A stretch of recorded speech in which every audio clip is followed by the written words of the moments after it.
Truth has a price, and when it threatens powerful people, intimidation becomes the weapon of choice. In Nicole's office, the fight for justice stands personal.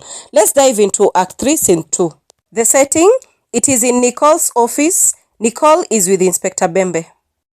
Inspector Bembe tries to scare and intimidate Nicole by telling her that he is there to arrest her and arraign her in court on Monday. He wants Nicole to abandon the Samaritan App.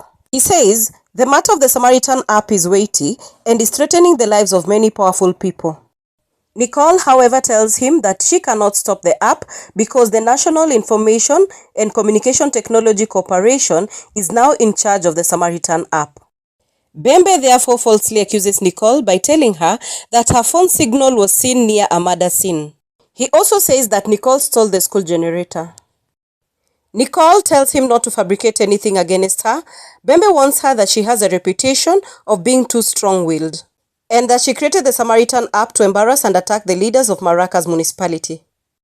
Their conversation reveals that the Samaritan App has 1. Exposed corruption, 2. Revealed poor leadership, 3. Given citizens a platform to speak out. Nicole remains strong and refuses to give up.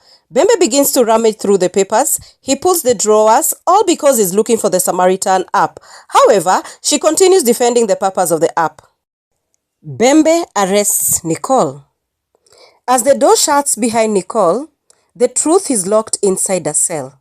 And outside, the city holds its breath.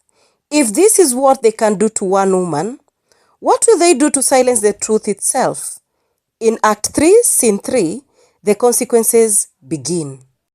If this video helped you understand the Samaritan, like, subscribe, and share.